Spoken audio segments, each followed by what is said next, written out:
Bueno, mira, el miedo es una emoción universal. Vos Ajá. sabés que es la primera emoción de la humanidad. Es la primera emoción de la humanidad. Cuando el hombre pecó, desobedeció a Dios, y justamente, primero la primera emoción interna y quizás con su prójimo, en el caso de su mujer Eva, sintió vergüenza y hicieron hojas de higuera y se taparon su desnudez, ¿no? Es una cosa, un tema aparte que un día vamos a tratar, el tema de la sexualidad. ¿Sí?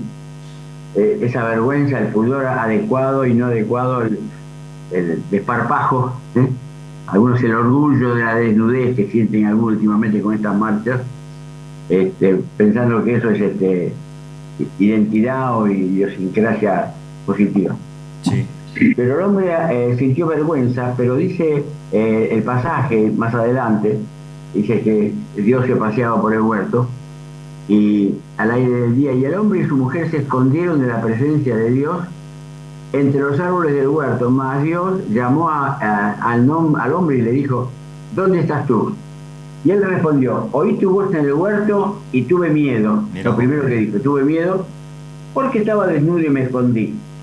Eh, pero no era, me parece a mí, por lo que uno observa y en la realidad, el miedo no vino por la desnudez, sino porque sabía que había algo más grosso, como dicen los jóvenes, Claro, venía, se que venía. encararle a la desobediencia, ¿no? Habiendo rechazado todo el beneplácito, el lugar maravilloso que Dios había creado para él, para que lo disfrutara, él y su mujer.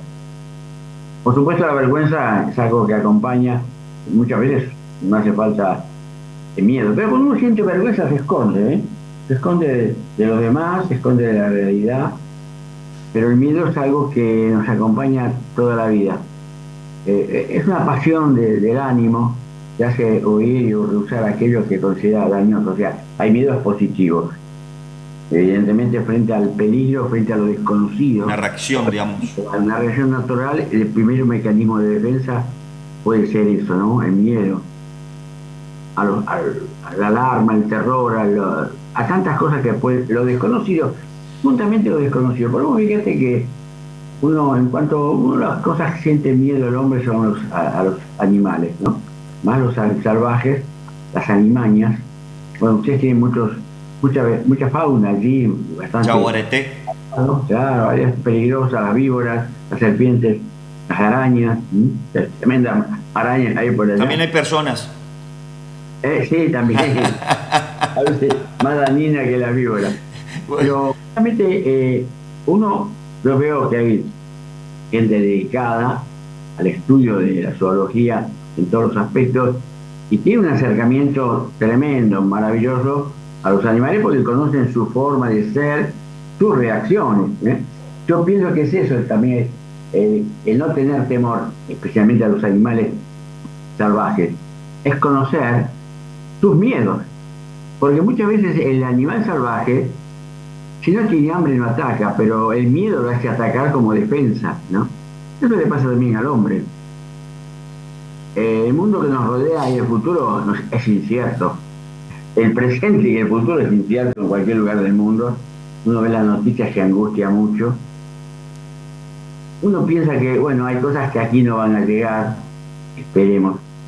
Pero la verdad es que cuánto temor tiene esa gente. Vos ves esos rostros desencajados, rostros que vivían, no importa a veces el nivel económico con que vivían en Ucrania, o en Gaza, o en África, pero ser desalojado de su hogar, de su casa, de su techo, y empezar a sufrir las inclemencias del tiempo, el hambre, el desarraigo, el dolor, las enfermedades, porque si hoy hay cola en los hospitales para ser atendidos, imagina la gente que muere esperando ser atendida en los refugios, ¿no es sí, y cierto? a veces no podemos esperar una fila, una cola, porque hay tres pacientes delante nuestro. Claro, Algo para claro. una reflexión también, ¿no? Vos fíjate, el miedo es algo que invade el mundo totalmente. Vos fíjate, mismo la gente que está en Europa comenta, ¿no? El miedo a que, bueno, el loco de Putin haga algo, viste, dramático, trágico, para frenar, digamos, a aquellos que quieren frenarlo de su locura, ¿no?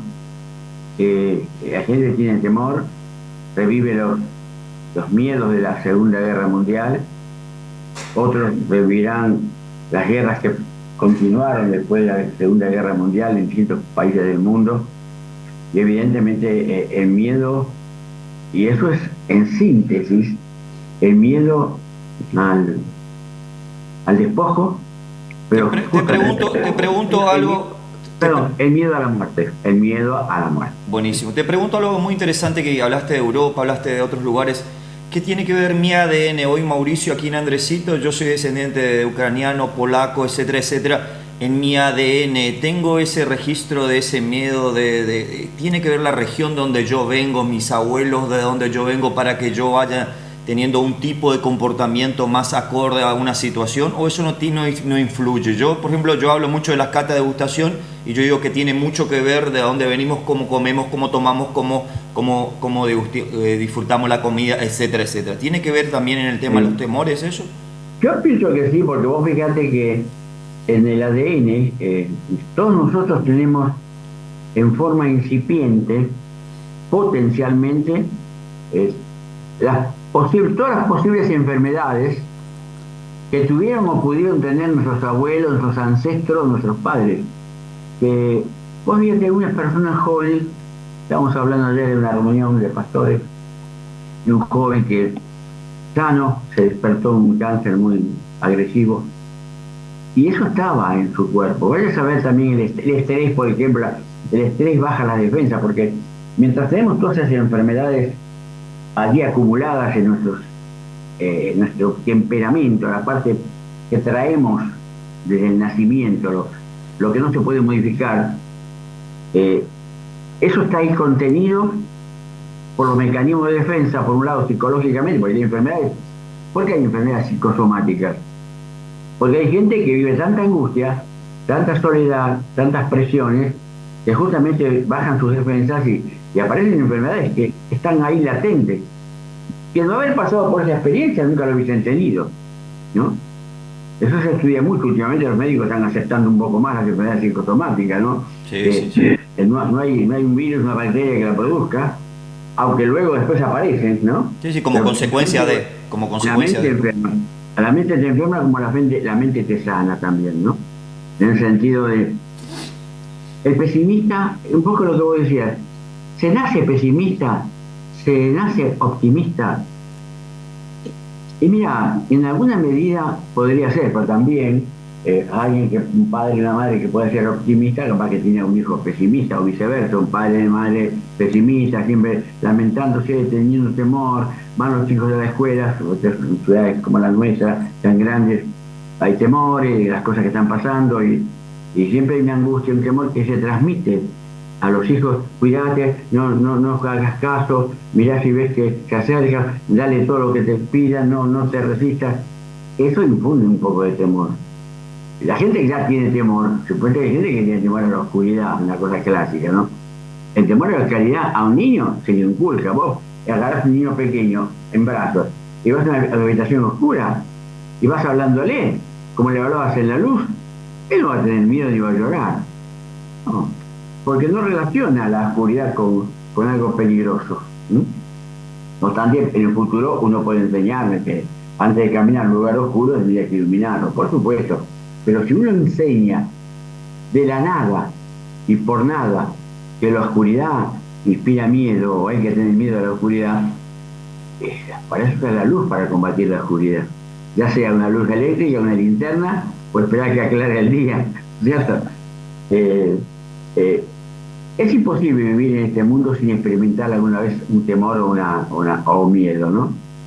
La palabra nos dice cómo enfrentamos los miedos.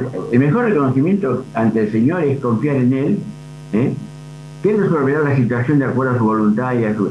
Mira, ¿cuál es la diferencia entre...? Porque acá entramos en dos ámbitos. El temor, que a veces se confunde con miedo. Sí, el temor es... Creo que el temor es un poquito más, cuando hablamos de miedo a cosas o situaciones, es más desaprensivo en el sentido de que no es tan racional. Hay temor a lo incierto, a lo que se desconoce. El miedo generalmente es algo a lo que se conoce. Me parece a mí, ojo, lo voy a averiguar.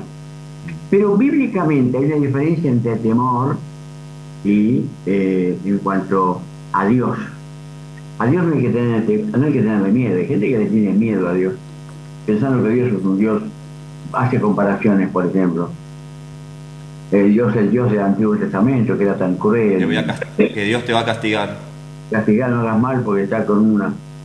Y hay gente que aprende a tenerle miedo, por eso no se acerca a Dios, porque no lo conoce, porque justamente a lo desconocido, como decíamos antes, puede uno tener miedo. Pero el temor a Dios es reconocer con reverencia su poder, su soberanía y su santidad. ¿Qué pasa? Vos fíjate, uno ha caminado, ha viajado un poco, ¿no? Y ha visitado ciudades y siempre está la iglesia católica. Y a mí me encanta entrar en una iglesia católica, la solemnidad que hay en la iglesia católica. Hay una solemnidad, un silencio. Se escucha el silencio. Quizás bueno, se ha enseñado así a las personas a pensar que bueno, allí está Dios. Dios está en todas partes. Aclaremos esto, que no está solamente en una catedral, en la iglesia o en un ranchito donde se predica la Biblia. Está en todo lugar. ¿eh? Pero tiene eso, fíjate, el ámbito, porque vos salís de la catedral y de la iglesia no sentís ninguna reverencia. Empezás a hablar como cualquier cosa, mirar, pero ahí hay Eso es, creo que en alguna medida, como se cree que Dios está allí, aclaro, está en todas partes, y hay gente que se confunde, porque saliendo de la iglesia dice, no está Dios, no, Dios está al lado tuyo, te está mirando, te está viendo, te quiere ayudar, te está hablando. ¿Qué es el templo para que la gente entienda? El devocional de hoy, que estaba preparando para mañana, habla de escuchar a Dios. Escuchar a Dios, ¿por qué no? Estamos escuchando, leemos el diario, la revista, la televisión, nos inunda de cosas y sabemos que podemos creer la mitad de lo que dicen, en algunas cosas, y 10% de las opiniones de la gente que hay en televisión, porque la verdad que hay gente con poca sabiduría y poco conocimiento de lo que está opinando.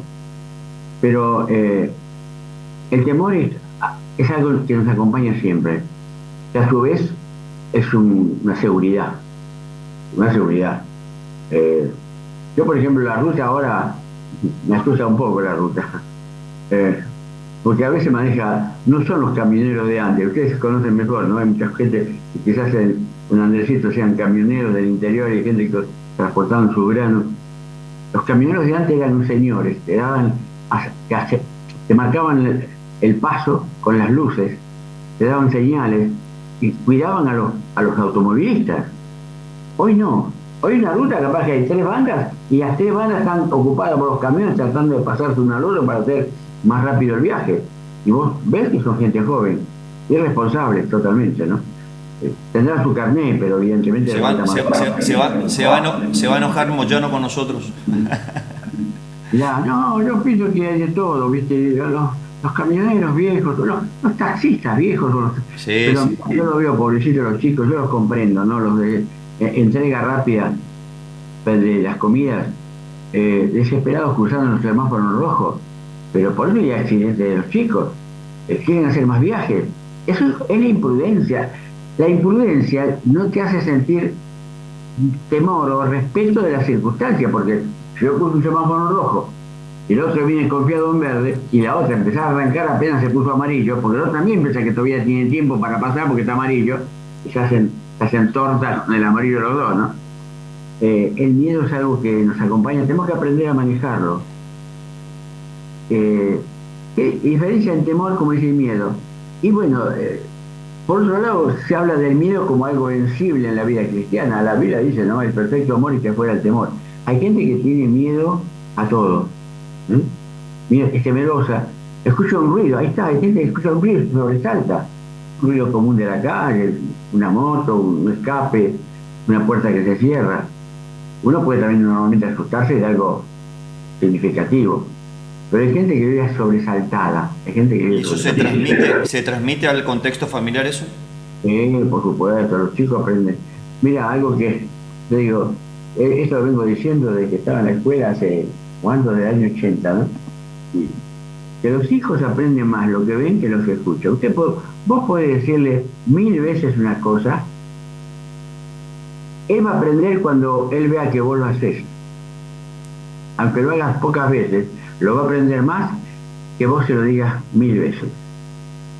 Por eso el ejemplo es fundamental. El ejemplo en todo, en actitudes, en palabras. Me contaba una chica, una madre soltera. Por mucho tiempo el muchacho, el papá de la criatura, ella no se acercó. No buscó vincularse con él, fue una cosa, un encuentro casual, relativamente casual. Y, perdón, resulta que, no sé cómo está, sí. Y Está resulta bien. que, yo dije, mira, con el tiempo conocí otro caso, que la madre le negó el conocimiento del padre a la chica. Yo con ese caso no tuve acceso, no llegué a poder opinar ahí. Yo le dije, mira, esta chica se apartó de la madre, una chica preciosa, igualmente gracias a Dios se abrió el camino con el estudio, la capacitación, pero se trasladó a 32.000 kilómetros de la casa, después de buscar cualquier pretexto, ¿no? A trabajar. Pero ¿cómo no va a tener derecho? Vos fíjate que en alguna medida cuando una madre no permite que su hijo, nacido en esas circunstancias, conozca a su padre, parecía que tuviera temor a que las cosas se descubrieran. Todo se sabe ya. Te equivocaste, tuviste una criatura y gracias a Dios que la continuaste el embarazo, lo tenés, disfrutarlo. Pero esa criatura tiene un padre y una madre. Así que, en este caso, bueno, tuvo vínculos con el papá, no con interés económico porque no tenía necesidad de eso, aunque el chico respondió muy bien. Pero la familia era muy hablada, muy mal hablada, pero mirá, tremendamente grosera al hablar, tremendamente grosera. Digo, mirá, con él y con su familia va a estar unas horas o un día cada 15 días. Con vos va a estar otros 14 días. Tenés más oportunidad de corregir y de enseñar con tu forma de ser, y con el tiempo él va a tomar la diferencia. O sea, por eso el ejemplo es muy importante. Por supuesto, si viviera en un lugar, hay padres o tíos que le enseñan malas palabras a las criaturas que recién empiezan a hablar, son tan estúpidos, que tienen una mentalidad de mosquito. Mirá, el mosquito más sabio que ellos. ¿Cómo le vas a enseñar una mala palabra a un chico? ¿Con qué propósito? Entonces, ¿con cuál es el propósito? Como yo soy un mal hablado, porque el que enseña eso es un mal hablado, un grosero, si lo dice una criatura, es simpático, entonces parecería ser que también yo paso a ser simpático. Se escudan en esa pequeña criatura sabiendo que él es una persona mal hablada y un grosero. Claro. El miedo se transmite. Pero bueno, Dios justamente sabe que si el pecado, vamos al origen, produzco miedo, otra cosa, acerquémonos más a los tiempos finales de la vida y aparece el miedo a la muerte. Ayer estaba visitando a mi médico, pidiendo una receta, y una de las secretarias me dice, habló conmigo y dice, mire, tengo un caso, doctor, me dice, ¿qué pasa? Le digo, una madrina, compadre, era madrina de su hija, no me acuerdo cómo se llamaba, está con una enfermedad terminal. ¿Qué edad tiene? 72. ¿Sabe que tiene una enfermedad terminal? No. ¡Epa! Si está cerca de la muerte, ¿cómo lo va a saber? ¿Se acerca a la eternidad? Sí, él sabe que soy pastor. ¿Se acerca a la eternidad? ¿Cómo le vamos a privar el privilegio de decidir su eternidad como Dios dice? Yo puedo elegir dónde vivir la eternidad. Yo no elegí, mire qué cosa, no elegí vivir esta vida, pero puedo, que tendrá 70, 80 años, pero puedo vivir y elegir la eternidad. Claro. Y miré, vamos a hablar claramente, no soy ningún fanático, yo creo porque, ¿quién me lo dijo? Jesucristo, el cual lo experimenté. Aparte de las enseñanzas que él me dio, él me dijo que me ama, que murió por mí, lo acepté como Salvador y mi vida cambió, no por mí, ni porque lo merecía, sino por la gracia y misericordia de Dios. Qué bueno. Entonces, dos cosas, yo creo que hay eternidad, y creo que hay dos formas de vivir la eternidad. Pero supongamos que esto fuera un juego de la mente, una fantasía positiva que me da tranquilidad para después de la muerte, o vas a ir al cielo, Supongamos que no haya nada de eso. Y que con todo termina. Oscuridad absoluta o inconsciencia absoluta. Todo termina. Yo no perdí nada. Viví una vida confiada en Dios, tomada de su mano, aferrado a su palabra que me da consuelo, me da seguridad, libre a mis angustias. hecho mi ansiedad sobre Él y Él cuida de mí. Y es verdad, y no es mi experiencia sola, la experiencia de cualquier persona que se acerca a Dios. Ahora, supongamos que con todo eso, después de la muerte no hay nada, al contrario, gané una vida, viví la vida confiada, sin temores.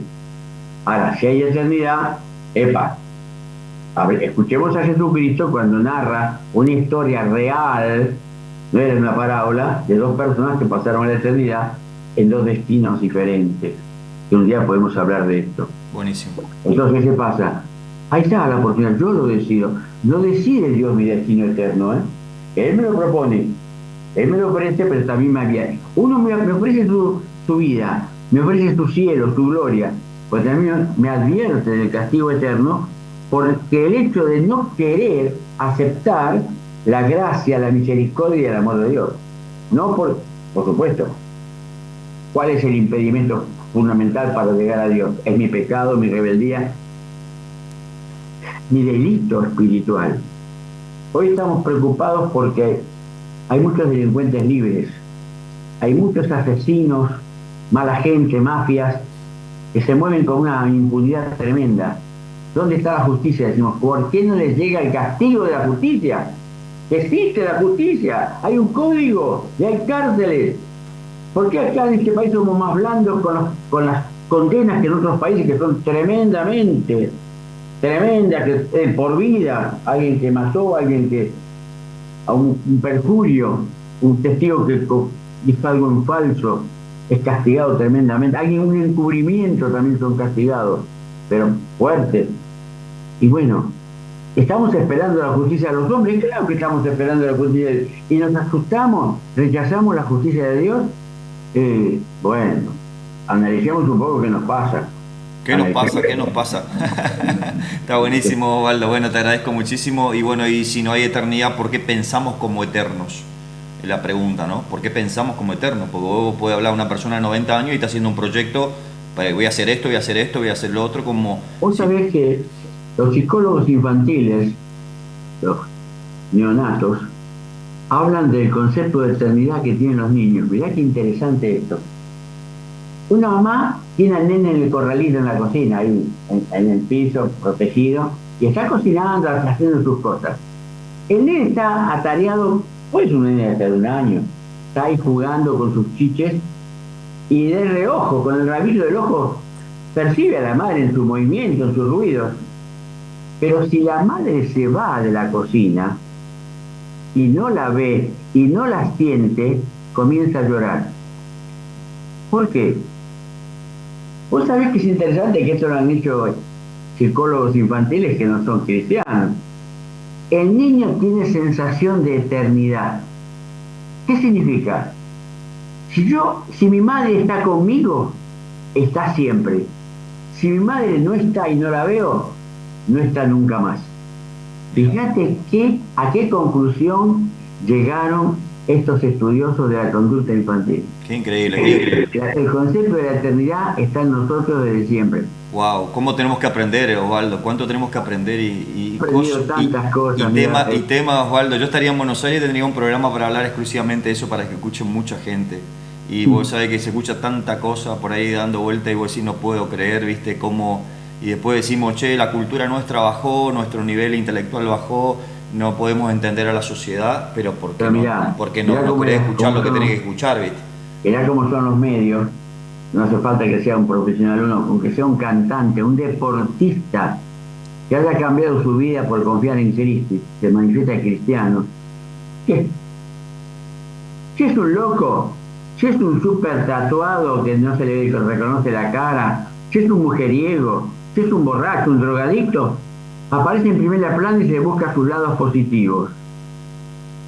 Yo tengo mi opinión personal, profesional, pastoral sobre Maradona. Excelente jugador. Mientras lo disfrutamos en la pantalla, en los mundiales, nos enorgullecíamos.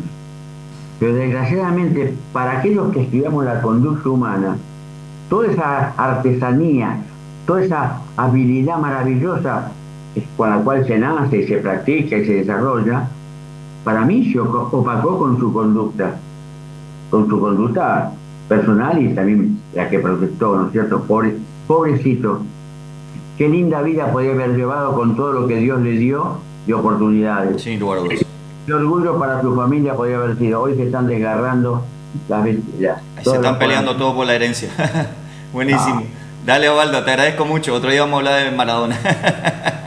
Obviamente, la verdad que a mí me dio mucha pena su vida, cómo fue usado por sus managers, cómo lo explotaron los que estaban cercanos.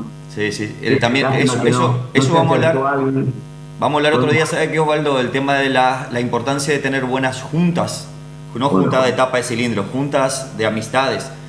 Con quién nos rodeamos, cómo nos manejamos y qué grado de responsabilidad tenemos nosotros como persona, como papá, como sociedad, de juntarnos con personas que no nos edifican.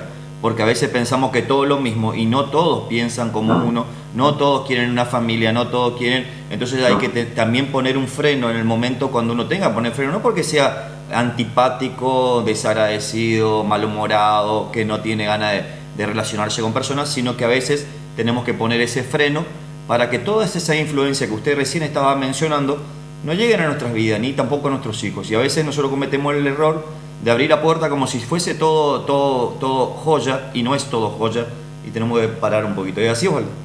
El mundo está en llamas. El mundo está en llamas y y no nos damos cuenta, ni siquiera estamos preparados para combatirla, ¿no?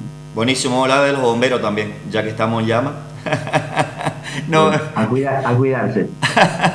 Nos vemos, Osvaldo Juanmacio. Gracias, Osvaldo, gracias siempre con todo su impronta y toda su sapiencia y su experiencia, siempre para edificar, que nadie se sienta tocado en el sentido de decir, che, está hablando por mí, no, que esto es algo